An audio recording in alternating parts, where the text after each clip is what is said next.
Bueno, hola, ¿cómo están?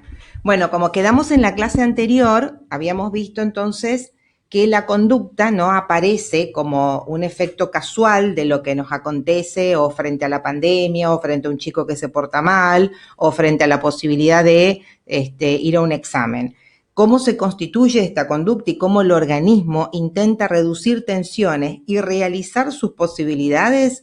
Y a través de la escuela psicoanalítica podemos decir que esto prácticamente surge desde el embarazo, ¿no? Desde que estamos en la panza de mamá, empieza a constituirse todo este proceso que nos va a llevar a que en determinado momento nosotros tomemos las decisiones que tomamos. ¿Cómo se denominan esas instancias o esos momentos? Freud denomina series complementarias, porque son formas de relación recíproca que vamos teniendo con el contexto, con el entorno y en esta primera instancia cuando estamos en el útero materno, ¿no?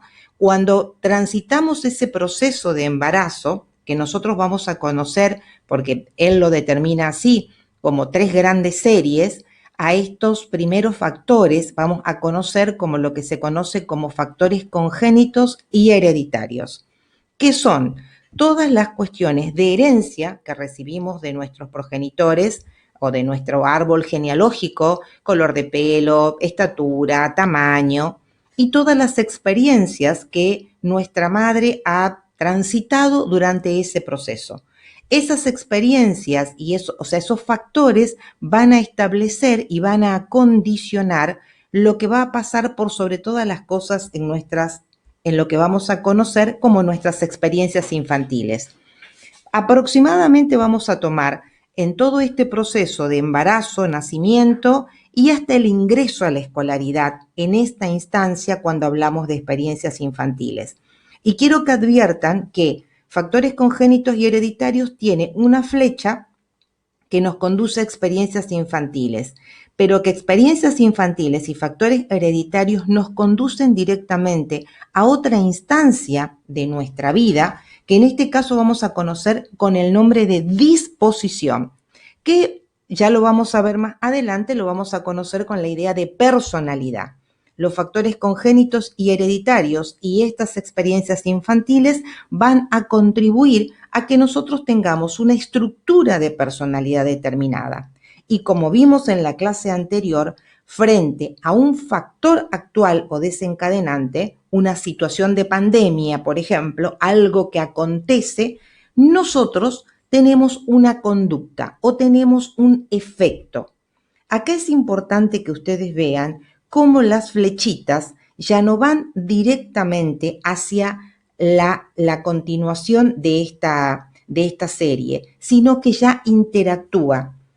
Una situación de pandemia hoy no va a ser la misma si dentro de 10 años volvemos a tener otra pandemia. ¿Por qué? Porque la experiencia que estamos teniendo hoy nos va a preparar, nos va a condicionar y va a hacer que nosotros podamos cambiar muchos de nuestros comportamientos en el futuro. Por eso es que decimos que estos se van a ir retroalimentando en forma permanente.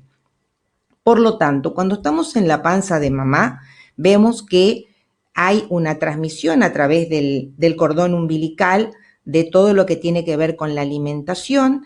El niño no está desprovisto de de todo lo que la madre transita en ese momento, porque recuerdan ustedes que cuando hablamos de conducta, hablamos de cuestiones fisiológicas.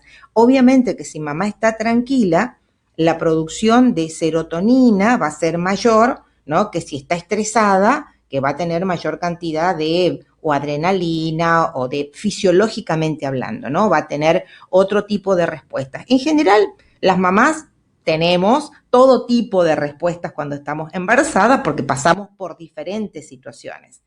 Entonces, eso va a implicar congénitamente un estilo de ser de este bebé que en el tránsito de su experiencia infantil se va a ir o consolidando o se va a ir dibujando, por decirlo de alguna manera, en forma más específica.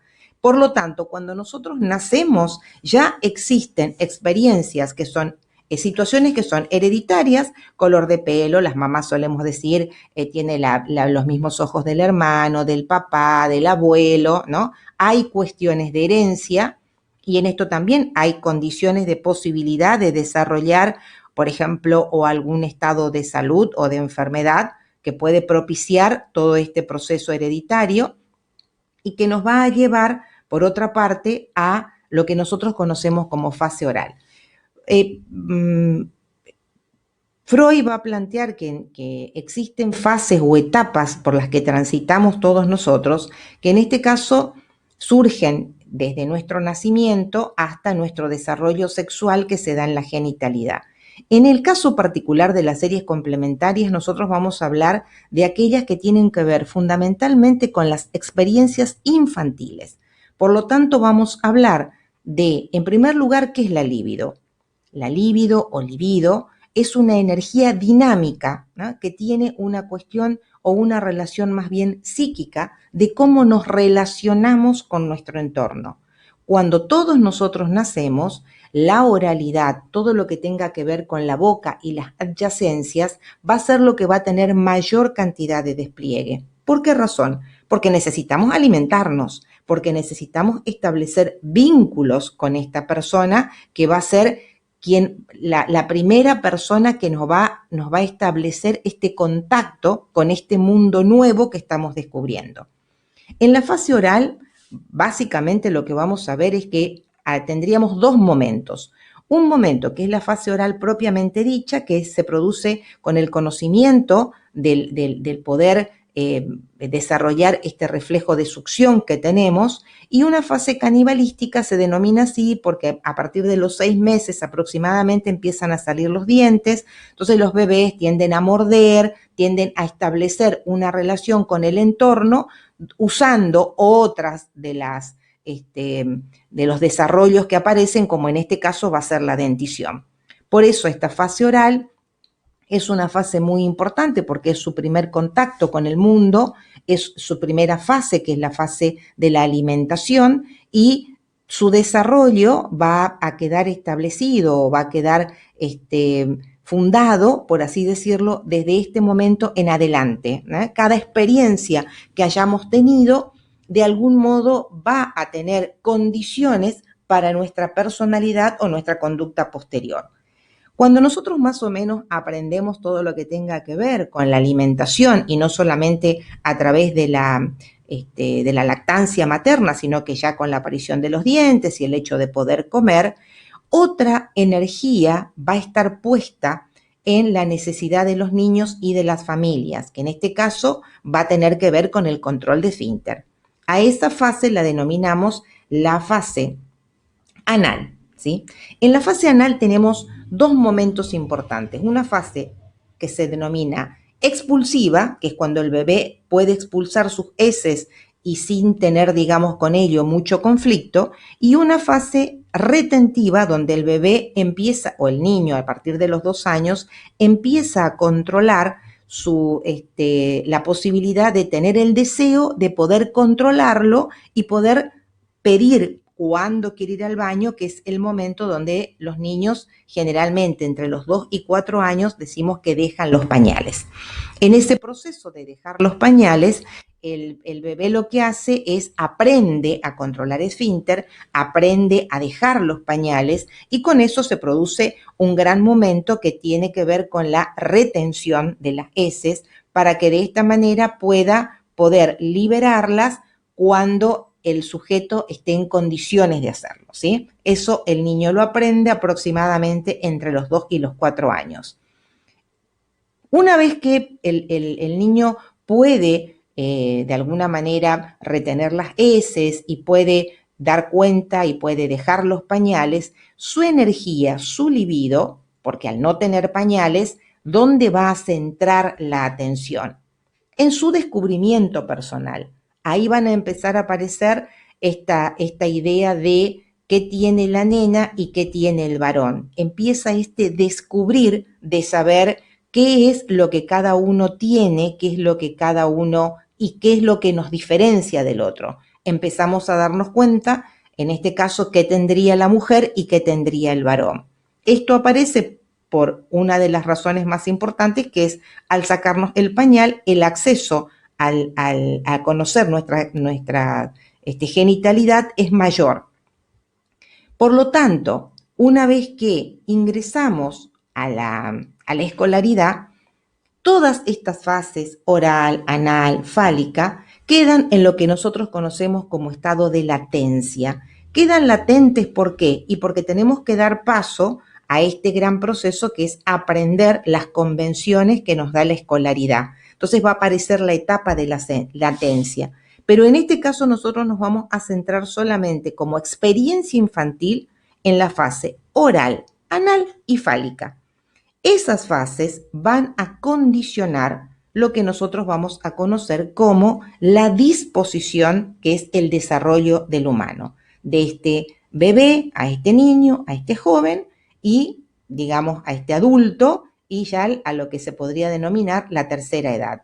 Este proceso se va a ir dando en función de los factores congénitos y hereditarios, las experiencias infantiles, nos van a establecer una forma de personalidad, un estilo de personalidad determinado, que frente a un factor actual, que en este caso es un recreo, por ejemplo, ¿no? Estoy jugando, estoy en el recreo, ustedes pueden ver que hay niños haciendo diferentes cosas, hay niñas que están jugando con la soga, hay otros niños que están jugando a las damas, hay otro niño en este rincón que está solo. Bueno, en este intercambio, donde en esta situación, como este conjunto de hechos, elementos que se dan en un proceso o periodo de tiempo, nosotros nos vamos a encontrar con determinadas situaciones que nos van a provocar una conducta, un efecto. Esto va a ser, pero este efecto va a tener que ver con todas las experiencias previas que nosotros hemos tenido. Por eso vamos a denominar, por ejemplo, bueno, hoy en la actualidad los recreos están más relacionados con la virtualidad, sobre todo en este momento, que bueno, ya no hay recreos, pero el acceso hasta la imagen anterior de un recreo como la que estamos viendo probablemente correspondan a otras épocas. Hoy, por ahí la situación actual sería esta, ¿no? Pero todas estas situaciones van a provocar un efecto, que el efecto es la conducta, ¿no? Entonces, ¿qué quiere decir esto? En el caso del ejemplo, voy caminando, me tropiezo con un hecho, con un acontecimiento, con algo, y puedo tener la idea de que la segunda vez no voy a tropezar, sino que la voy a patear. Esta decisión tiene que ver necesariamente con la historia de vida que hemos tenido. ¿Qué es lo que debe quedar acá absolutamente definido? Nuestras conductas, que es el carácter funcional que tiene, que es el lograr el equilibrio, surge desde que estamos en la panza de mamá. Desde ese momento, todas las experiencias que vamos teniendo van a condicionar nuestra conducta. Cuando decimos, pero este niño o este sujeto siempre hace lo mismo. Bueno, por eso nosotros siempre lo primero que hacemos cuando tenemos una entrevista es conocer la historia del sujeto.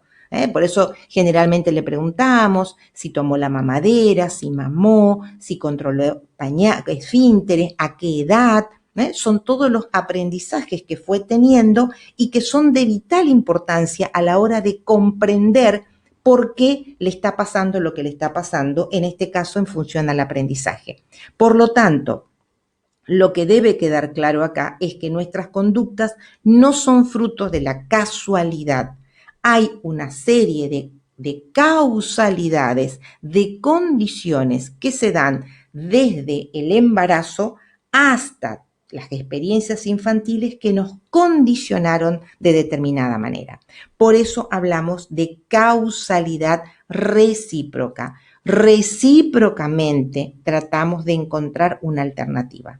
Bueno, con esto estaríamos prácticamente cerrando la unidad de conducta como para que ustedes tengan una idea de todos aquellos aspectos que tenemos que tener en cuenta a la hora de comprender la conducta de un sujeto que va a ser el destinatario de nuestra acción, de nuestra intervención, de nuestra comprensión para ayudarlo a sortear esta dificultad que está teniendo en este momento. Así que, bueno, espero